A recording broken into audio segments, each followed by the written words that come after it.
Good morning students.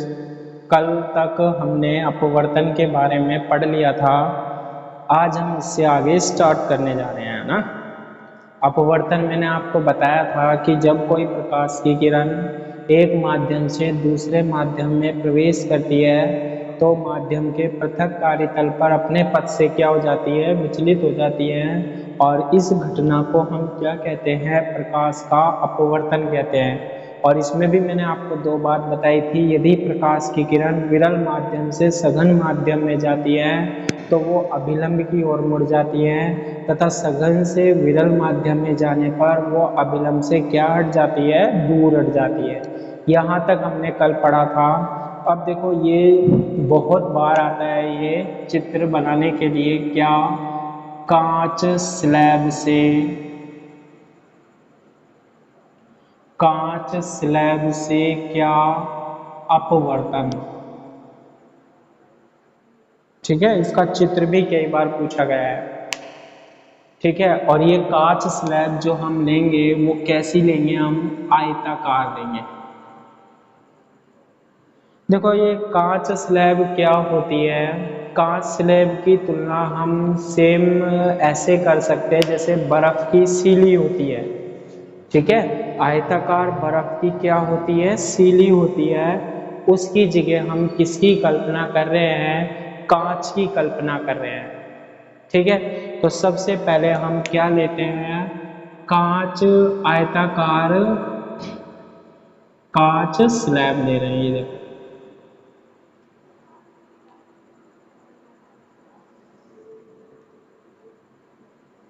और इससे हम क्या पढ़ेंगे, अपवर्तन पढ़ेंगे, है ना। और अपवर्तन के बारे में मैंने कल आपको बता भी दिया था थोड़ा बहुत।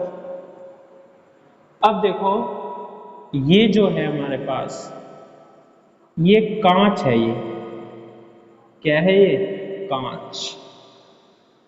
इसको हम ऐसे ड्रॉ कर सकते हैं,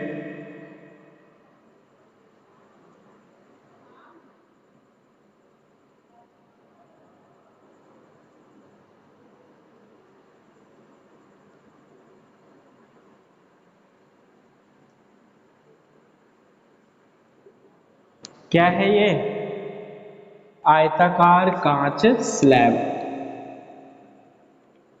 आयताकार कांच स्लैब है। ठीक है, ये है क्या, ये कांच है ना। इसके ऊपर क्या है, यहां हमारे पास क्या है, वायु है। इसके नीचे क्या है, यहां भी हमारे पास क्या है, वायु। यानी ऊपर वायु है, बीच में कांच है, और नीचे फिर क्या है, वायु है। ठीक है, वायु कैसा माध्यम होता है हमारे पास, विरल माध्यम होता है।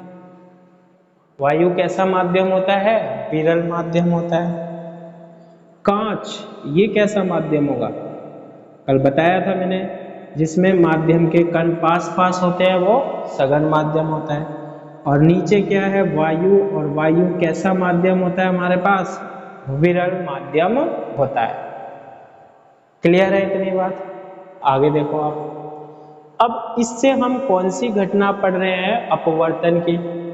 तो हम क्या करते हैं, एक प्रकाश की किरण लेते हैं। ये हमारे पास क्या आ गई, किरण आ गई।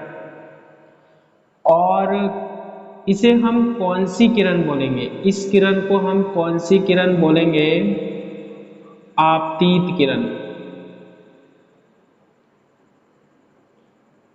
कहां से आ रही होगी, ये सूर्य से आ रही होगी, है ना।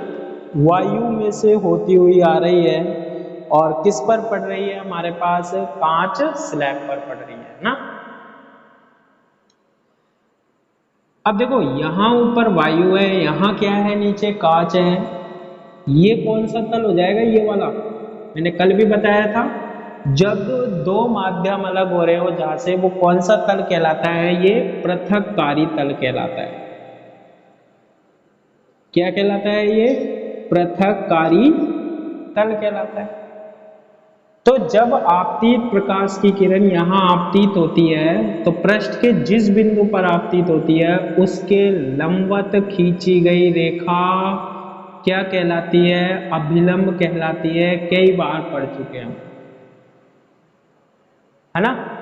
अब देखो ये प्रकाश की किरण ऐसे जा रही है, अब ये जानी तो कैसी चाहिए? बिल्कुल सीधी जानी चाहिए, क्योंकि हम किसके बारे में पढ़ रहे हैं? सरल रेखा के बारे में पढ़ रहे हैं। कैसी जानी चाहिए? बिल्कुल सीधी जानी चाहिए, क्योंकि हम किसके बारे में पढ़ रहे हैं? सरल रेखा के बारे में पढ़ रहे हैं। ठीक है, किसके बारे में पढ़ रहे हैं हम? सरल रेखा के बारे में पढ़ रहे हैं। लेकिन ये जो प्रकाश की किरण आ रही है ये विरल से किसमें आ रही है? हमारे पास सघन माध्यम में आ रही है। और जब भी प्रकाश की किरण विरल से सघन माध्यम में आती है तो सीधी ना जाकर कहाँ मुड़ जाती है? अभिलंब की ओर मुड़ जाती है। तो ये देखो थोड़ी सी ऐसे होकर ये ऐसे आ रही है। आ गई बात समझ में? आपतित किरण द्वारा अभिलंब से बनाया गया कोण कौन सा कोण होता है? आपतन कोण आई होता है। और अपवर्तित किरण, ये मुड़ी है ना किरण, अपवर्तित किरण द्वारा अभिलंब से बनाया गया कोण क्या कहलाता है? अपवर्तन कोण कहलाता है। आ गई बात समझ में? अब देखो ये किरण यहां पर आई, अब देखो यहाँ क्या है? कांच है और फिर बाहर वायु है, तो ये दोबारा एक पृथककारी तल हो गया। अब यहाँ पर तो ऊपर तो कांच सघन माध्यम, नीचे एक विरल माध्यम, फिर दोबारा हम यहाँ पर क्या खींचेंगे? अभिलंब खींचेंगे। क्या खींचेंगे हम? अभिलंब खींचेंगे। अब ये प्रकाश की किरण फिर दोबारा से कैसी जानी चाहिए? सीधी जानी चाहिए, लेकिन ये सीधी नहीं जाती है। अब किससे आ रही है? सघन से विरल में आ रही है। तो अभिलंब से क्या हट जाती है? दूर हट जाती है। ये अभिलंब है, ये वाला अभिलंब है, और ये प्रकाश की किरण थी, ये अभिलंब से क्या हट जाती है? दूर हट जाती है और ऐसे चली जाती है बाहर। इस किरण को हम कौन सी किरण बोलते हैं? जो ये बाहर निकल के आती है इसे हम बोलते हैं क्या? निर्गत किरण बोलते हैं। ठीक है, और ये देखो अब जब ये सघन लिया है, ये विरल लिया है, तो ये पहला माध्यम, इसके लिए तो ये पहला माध्यम और ये दूसरा माध्यम, और यहाँ इस पृष्ठ के लिए ये पहला माध्यम और ये दूसरा माध्यम। तो ये देखो ये जो किरण आ रही है ये आपतित किरण होगी ये इस पृष्ठ के लिए, और जो निकली है वो कौन सी किरण होगी? ये अपवर्तित किरण। तो आपतित किरण द्वारा अभिलंब से बनाया गया कोण आप यहाँ पर कुछ भी मान सकते हो, ये R माना है। ठीक है, तो ये R माना है, तो इसे आप मान लो S मान लो। और ये जो अपवर्तित किरण है इसके द्वारा अभिलंब से बनाया गया कोण क्या मान लेते हैं हम? E मान लेते हैं। आ गई बात समझ में? ठीक है, आगे सुनो। ये जो है निर्गत किरण है, और ऐसे कौन सी किरण आ रही थी? ये वाली किरण आपतित किरण थी। ये वाली दिशा में कौन सी किरण आ रही थी? आपतित किरण। ये कौन सी किरण है? ये जो सीधी आना चाह रही थी आपतित किरण, लेकिन अब ये कैसे जाएगी? देखो ऐसे जाएगी, फिर यूं मुड़ेगी और फिर यूं जाएगी। बार बार अपवर्तन हुआ। कितनी बार? 2 बार। एक तो विरल से जब सघन में आई जब मुड़ी, और जब सघन से विरल में आई तब मुड़ी। ठीक है, तो देखो होता क्या है कि ये प्रकाश की किरण विरल से सघन में आई, सघन से विरल में आई, तो यहाँ जो निर्गत कोण है वो कितना है? E, और यहाँ कितने पर? I। इस I का मान किसके बराबर होता है? E के बराबर ही होता है। ठीक है, I का मान किसके बराबर होता है? E के बराबर ही होता है। दूसरी बात, यहाँ पर आप कौन सा नियम लगा सकते हो? कल हमने पढ़ा था स्नेल का नियम। क्या होगा अगर इसके लिए हम स्नेल का नियम लगाए? n/1 बराबर से क्या? sin I upon sin r, यानी sin I upon sin r का मान क्या रहता है? नियत रहता है। ऐसे ही इसके लिए लगा सकते हो n/1 बराबर, बताओ इसमें आपतन कौन कौन सा होगा? s बटे कितना? E। ठीक है, तो ये कौन से नियम को भी फॉलो कर रहा है हमारे पास, स्नेल के नियम को भी फॉलो कर रहा है। ठीक है, तो ये क्या हो गया हमारे पास, कांच स्लैब से अपवर्तन हो गया। ठीक है, क्या हो गया हमारे पास, कांच स्लैब से क्या, अपवर्तन। आगे सुनो, इसको अगर आपको लिखना होगा तो कैसे लिखोगे, ध्यान से सुनना, लिख लेना, है ना। देखो इसका नाम दे देता हूं मैं, देखो P Q R S, है ना। देखो P Q R S एक आयताकार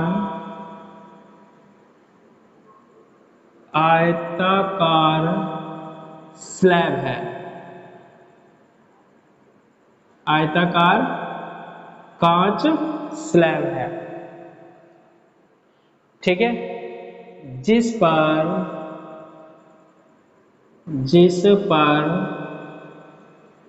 प्रकाश की किरण, जिस पर प्रकाश की किरण आपतित होती है, जिस पर प्रकाश की किरण क्या हो रही है, ये आपतित होती है। ठीक है, यह किरण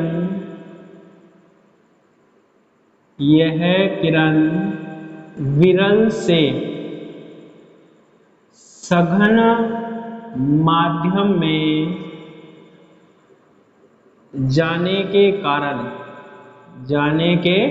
कारण विरल से सघन में जा रही है, सीधी न जाकर कहां मुड़ जाती है, अभिलंब की ओर मुड़ जाती है, अभिलंब की ओर मुड़ जाती है। किसकी ओर मुड़ जाती है, अभिलंब की ओर मुड़ जाती है। जब यह RS पृष्ठ पर पहुंचती है, ये देखो ऐसे मुड़ के इधर आएगी, जब यह किरण RS पृष्ठ पर पहुंचती है, ये यहां पहुंच गई, तो वापस से सघन से किस में जा रही है, विरल में। तो सघन से विरल में जाती है, सघन से किस में जाती है, विरल में जाती है। सघन से किस में जा रही है, विरल में जा रही है। ठीक है, तो अभिलंब से क्या हटती है, ये फिर लास्ट में दूर हट जाती है। ये अभिलंब से दूर हट जाती है, और हमें कौन सी किरण मिलती है, निर्गत किरण, और हमें निर्गत किरण प्राप्त होती है। ठीक है, इसको हम ऐसे एक्सप्लेन कर सकते हैं। इसमें एक परिभाषा जो है वो बहुत इंपॉर्टेंट है, कौन सी, पार्श्विक विस्थापन। ये क्या होता है, इसे हम D से रिप्लेस कर सकते हैं। पार्श्विक विस्थापन क्या होता है, देखो आपतित किरण व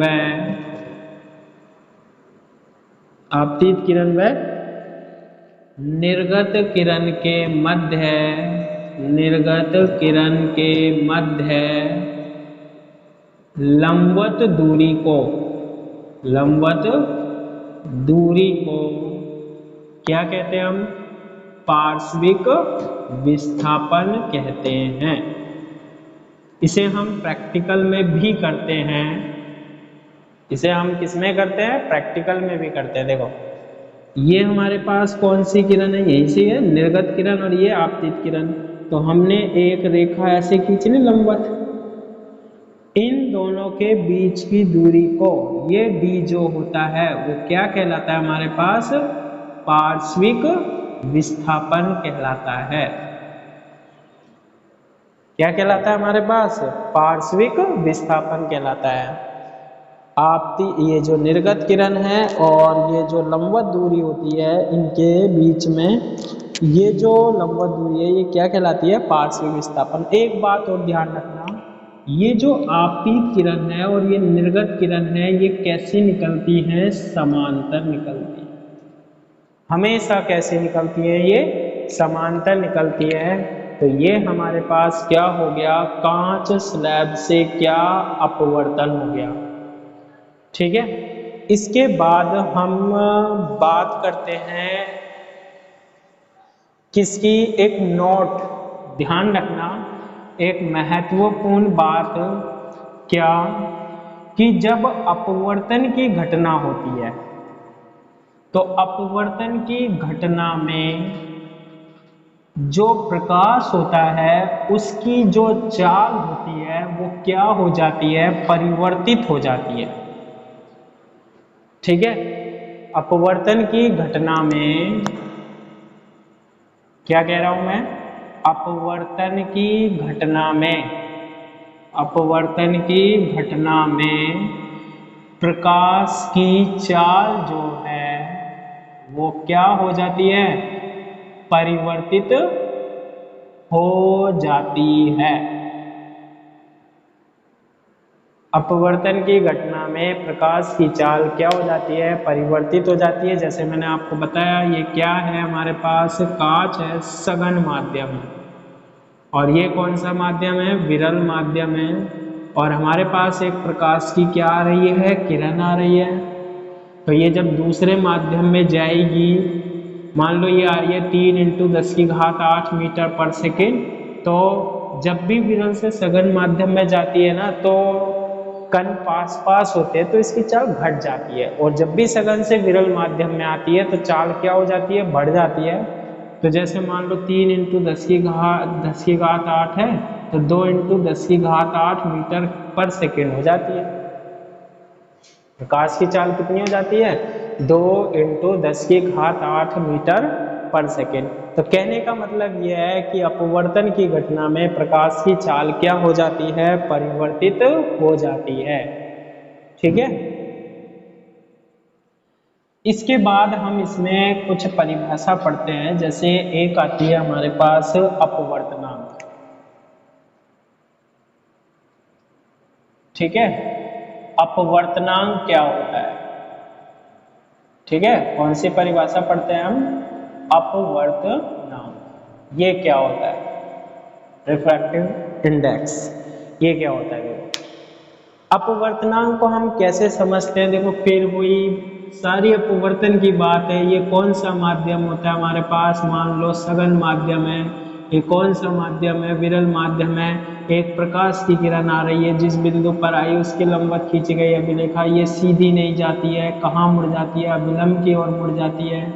ठीक है, ये कौन सा किरण होता है? आपतन कोण अपवर्तित किरण द्वारा विलंब से बनाया गया कौन? क्या? अपवर्तन कोण। यही होता है अपवर्तन, है ना। अपवर्तनांक क्या होता है? देखो, प्रकाश की किरण कहां से आ रही है? विरल माध्यम से। पहला माध्यम हो गया क्या? विरल।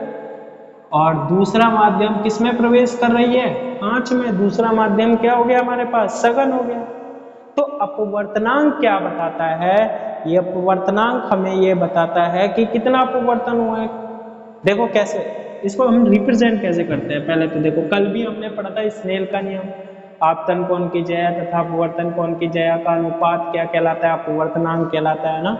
तो अपवर्तनांक को हम कैसे परिभाषित करते हैं? इसकी और भी परिभाषाएं हैं। देखो क्या, माध्यम एक में प्रकाश की चाल, माध्यम एक में प्रकाश की चाल तथा माध्यम दो में प्रकाश की चाल का अनुपात। माध्यम एक में प्रकाश की चाल तथा माध्यम दो में प्रकाश की चाल का अनुपात क्या कहलाता है? अपवर्तनांक कहलाता है।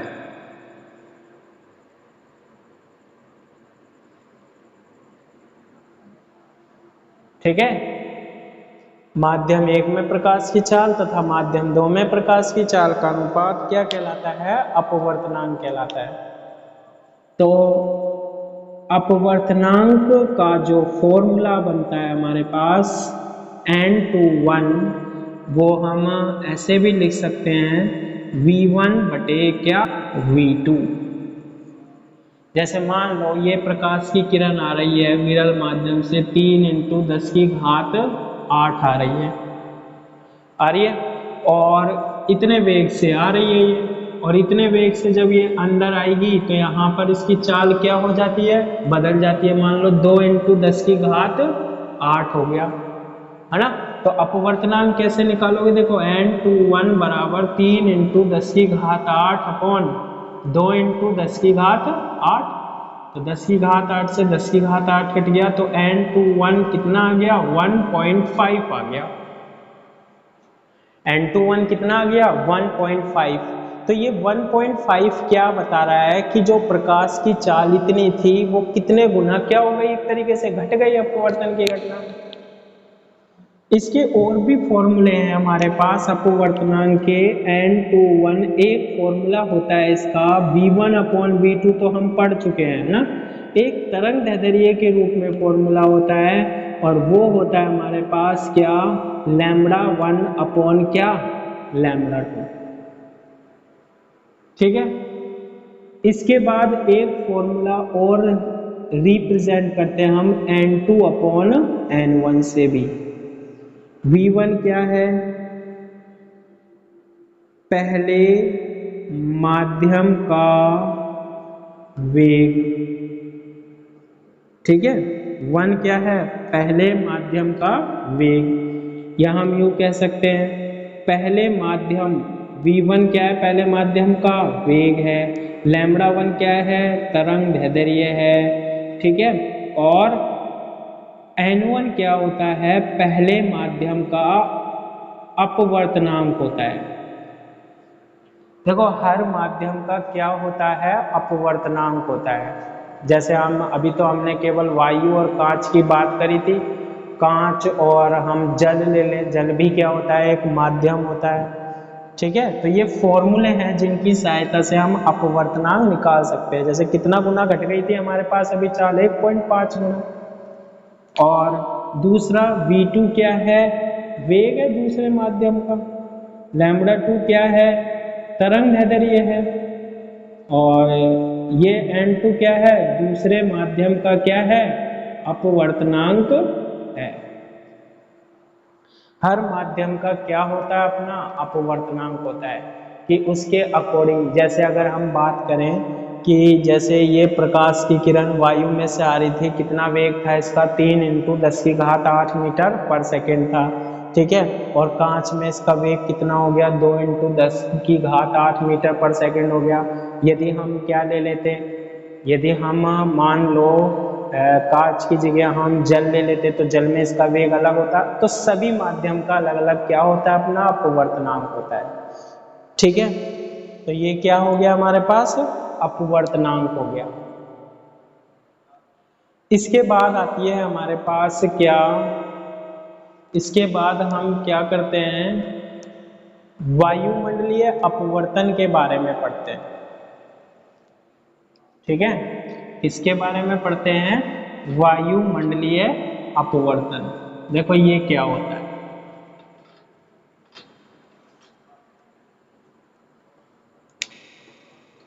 वायुमंडलीय अपवर्तन।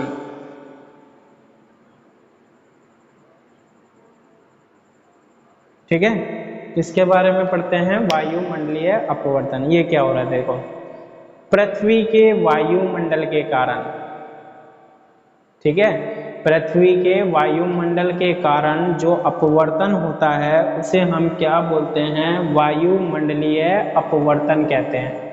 सीधी सीधी परिभाषा है क्या, पृथ्वी के वायुमंडल के कारण, वायुमंडल के कारण अपवर्तन क्या कहलाता है, वायुमंडलीय अपवर्तन कहलाता है। क्या कहलाता है, वायुमंडलीय अपवर्तन कहलाता है। पृथ्वी के वायुमंडल के कारण अपवर्तन क्या कहलाता है, वायुमंडलीय अपवर्तन कहलाता है। अब देखो ये वायुमंडलीय अपवर्तन क्यों होता है, मैंने आपको बताया था कि अपवर्तन की घटना में हमारे पास दो माध्यम होने चाहिए, एक तो विरल माध्यम होना चाहिए और एक क्या होना चाहिए, सघन माध्यम होना चाहिए। ठीक है, पृथ्वी के चारों ओर क्या है, वायुमंडल है, कहीं पर वायु क्या है, सघन है, और कहीं पर वायु क्या है, विरल है। ठीक है, तो ये जब हमारे पास सूर्य का प्रकाश आता है, ठीक है, तो बार बार सघन से विरल, विरल से सघन में जाता है, तो कौन सी घटना हो जाती है, अपवर्तन की घटना हो जाती है।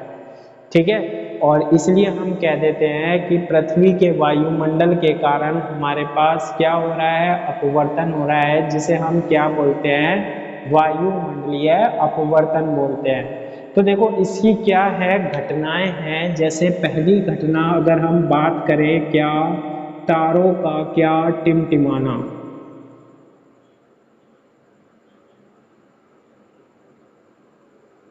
ठीक है, पहली घटना क्या है, तारों का क्या टिमटिमाना।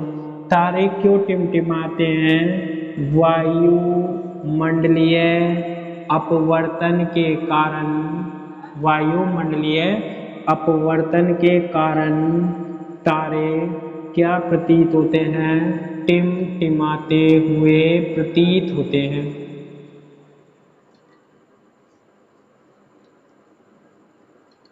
ठीक है, तारे टिमटिमाते हुए प्रतीत क्यों होते हैं, वायुमंडलीय अपवर्तन के कारण तारे क्या होते हैं, टिमटिमाते हुए प्रतीत होते हैं। जैसे मान लो ये हमारे पास क्या है, कोई तारा है, ठीक है, इससे क्या आ रहा है, प्रकाश आ रहा है। तो ये जो पृथ्वी है हमारे पास, यहाँ इसके चारों ओर क्या है, वायु है। तो ये जब प्रकाश आता है तो कहीं हमें सघन माध्यम मिलता है, कहीं विरल, कहीं सघन, कहीं विरल, कहीं सघन और कहीं विरल। तो ये जो प्रकाश की किरण आती है, ये बार बार क्या होती रहती है, अपवर्तित होती रहती है, मुड़ती रहती है। ये बार बार क्या होती रहती है, ये अपवर्तित होती है। कभी सघन माध्यम में से गुजरेगी, कभी विरल माध्यम में से गुजरेगी, और लगातार क्या होती रहती है, अपवर्तित होती रहती है। और जब यह किरण हमारी नेत्र में प्रवेश करती है तो हमें क्या दिखाई देते हैं, तारे टिमटिमाते हुए प्रतीत होते हैं। ठीक है, तो हम इसको कैसे समझा सकते हैं, तारों का टिमटिमाना क्या होता है, वायुमंडलीय अपवर्तन, कहीं सघन कहीं विरल, तो प्रकाश आएगा तो वायुमंडल के कारण ये हिलेगा, कभी ऐसे मुड़ेगी किरण, कभी ऐसी, कभी ऐसी, कभी ऐसी, और ये जब नेत्र में प्रवेश करेगी तो हमें तारे कैसे प्रतीत होते हैं, टिमटिमाते हुए प्रतीत होते हैं। तो देखो इसको हम कैसे लिख सकते हैं, वायुमंडलीय अपवर्तन, यानी वायुमंडल के कारण अपवर्तन होते हैं, जिसके कारण तारे क्या होते हैं, टिमटिमाते हुए प्रतीत होते हैं। वायुमंडल का अपवर्तनांक, वायुमंडल का अपवर्तनांक लगातार बदलता रहता है। कैसे बदलता रहता है, वायुमंडल का अपवर्तनांक लगातार बदलने का मतलब है कहीं विरल, कहीं सघन, विरल सघन, विरल सघन, विरल सघन, है ना। तो इसमें जब प्रकाश की किरण विरल से सघन में आएगी, मुड़ेगी, सघन से विरल में जाएगी, फिर मुड़ेगी। वायुमंडल का अपवर्तनांक लगातार बदलता रहता है, जिससे तारों से आने वाला प्रकाश, आने वाला प्रकाश बार बार क्या होता रहता है, अपवर्तित होता रहता है, बार बार अपवर्तित होता रहता है। जब यह अपवर्तित प्रकाश, जब यह अपवर्तित प्रकाश हमारी नेत्र में प्रवेश करता है, जब यह अपवर्तित प्रकाश हमारी नेत्र में प्रवेश करता है तो तारे टिमटिमाते हुए क्या होते हैं, प्रतीत होते हैं। ठीक है, तो बस ये अपवर्तित ही प्रकाश नेत्र में आता है और हमें तारे क्या दिखाई देते हैं, टिमटिमाते हुए दिखाई देते हैं बस। तो तारे वैसे तो अगर पूछा नहीं जाता ज़्यादा, लेकिन अगर पूछा जाए कि तारे क्यों टिमटिमाते हैं तो हम सीधा कहेंगे कि भाई अपवर्तन की घटना हो जाती है, जिसके कारण तारे क्या हो जाते हैं, टिमटिमाते हुए प्रतीत होते हैं। ठीक है, इसके बाद हम बात करते हैं दूसरी घटना की। देखो दूसरी घटना कौन सी होती है अपवर्तन की।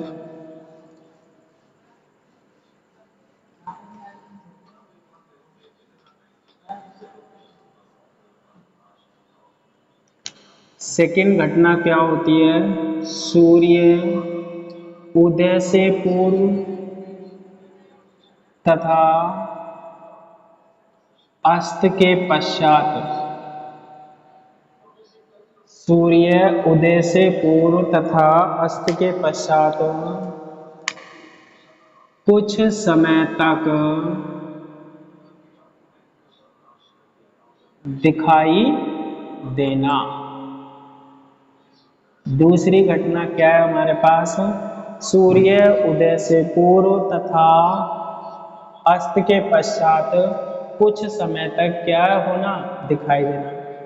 देखो ये जो घटना होती है ना, ये घटना भी किसके कारण होती है, वायुमंडलीय अपवर्तन के कारण होती है। वायुमंडलीय अपवर्तन के कारण होती है। ठीक है, ये घटना भी किसके कारण होती है हमारे पास, वायुमंडलीय अपवर्तन के कारण ही होती है। ठीक है, वायुमंडलीय अपवर्तन के क्या होती है, ये कारण होती है घटना भी। अब देखो ऐसा होता क्यों है कि जैसे मान लीजिए ये क्या है हमारे पास, पृथ्वी है। ठीक है, तो ये हमारी क्या है, सतह। इसमें हम एक रेखा की बात करते हैं, इसे बोलते हैं हम क्या, क्षितिज रेखा। क्या बोलते हैं, क्षितिज रेखा। और एक रेखा यहाँ, ये क्षितिज रेखा होती है ये, है ना। अब देखो जब इस क्षितिज रेखा के ऊपर सूर्य आ जाता है तो सूर्य का क्या हो जाता है, उदय हो जाता है। ठीक है, और जब इस क्षितिज रेखा के नीचे सूर्य चला जाता है तो सूर्यास्त हो जाता है ना। तो मान लो ये सूर्य है, क्या है हमारे पास, सूर्य। पृथ्वी के चारों ओर क्या है, वायुमंडल है। पृथ्वी के चारों ओर क्या है, वायु है। ठीक है, देखो सूर्य से ये प्रकाश आता है, ये प्रकाश आ रहा है, आ रहा है किरणों के रूप में। अब देखो यहाँ तो वायु है, चलो पृथ्वी के चारों ओर, है ना। यहाँ क्या है, यहाँ तो कुछ नहीं है, यहाँ है हमारे पास क्या, निर्वात। निर्वात वायु की तुलना में एक ऐसा माध्यम होगा, विरल माध्यम होगा, कोई कण ही नहीं होते वहां पर। ये कैसा माध्यम हो गया हमारे पास, विरल माध्यम हो गया। और ये वायु निर्वात की तुलना में किसकी तरह काम कर रही है, एक तरीके से सघन माध्यम की तरह काम कर रही है, ऐसा हम बोल सकते हैं। तो जब ये हमारे पास विरल से सघन माध्यम में प्रवेश करेगी तो ऐसे मुड़ जाती है। अब इस सतह पर कौन रहता है, व्यक्ति रहता है। इस सतह पर कौन रहता है, व्यक्ति। जब ये देखता है इस किरण को, ये कहां से आती हुई नजर आ रही है, यहां से आती हुई नजर आ रही है। जबकि वास्तव में प्रकाश की किरण कहां से आ रही है, यहां से। प्रकाश की किरण कहां से आ रही है, यहां से आ रही है। लेकिन जब ये देख रहा है तो इसे ऐसा लग रहा है यहां से आ रही है। सूर्य अभी उदय नहीं हुआ है, लेकिन जब सूर्य से प्रकाश आ रहा था तो कौन सी घटना के कारण ये ऐसा दिखाई दे रहा है, अपवर्तन की घटना के कारण दिखाई दे रहा है। तो हम बोल देते हैं वायुमंडलीय अपवर्तन के कारण होता है ऐसा, क्योंकि प्रकाश की किरण, क्योंकि प्रकाश की किरण क्या, विरल से, विरल से किसमें जाती है, सघन माध्यम में जाती है। विरल से सघन माध्यम में जाती है और कौन सी घटना हो जाती है, और अपवर्तन की घटना हो जाती है, और अपवर्तन की घटना हो जाती है। ठीक है, और अपवर्तन की घटना क्या हो जाती है, हो जाती है। ठीक है, इसको हम ऐसे भी समझा सकते हैं, ये देखो सूर्यास्त के समय सूर्य कहाँ होगा, यहाँ होगा सूर्यास्त के समय, क्षितिज के क्या आ जाता है, ये नीचे आ जाता है पश्चिम। अब देखो प्रकाश, अगर सूर्य जो है ये तो है चारों तरफ क्या, वायुमंडल है ना, अब सूर्य से ये प्रकाश आ रहा है, ये देखो ये ऐसे जा रहा है, ये ऐसे आ रहा है, देखो ये ऐसे आ रहा है, आ रही है प्रकाश की किरण, लेकिन अपवर्तन की घटना हो जाएगी, और अपवर्तन की जब घटना होती है ना तो ये प्रकाश क्या हो जाएगा, ये जैसे मान लो, ऐसे मान लो जैसे सूर्य है, इससे प्रकाश आ रहा है, तो अपवर्तन की घटना होगी तो ये मुड़ता हुआ, और ये सूर्य कहाँ नजर आएगा, यहाँ नजर आएगा। कहने का मतलब है जब ये इसमें प्रवेश करती है ना तो ये क्या हो जाती है, किरण मुड़ जाती है, और जब मुड़ जाती है अपवर्तन की तो इसको कहाँ नजर आता है, सूर्य ऊपर, जबकि होता कहाँ है, नीचे। कहने का मतलब है जो प्रकाश की किरण आ रही है वो मुड़ जाती है, जो नीचे सूर्य है वो कहाँ नजर आता है, ऊपर नजर आता है, इसके कारण ही हमें ये घटना क्या होती है, प्रतीत होती है। ठीक है, इसके बाद की घटना है अपवर्तन की, हम कल के लेक्चर में पढ़ेंगे। ठीक है, आज के लिए इतना ही, नोट करो।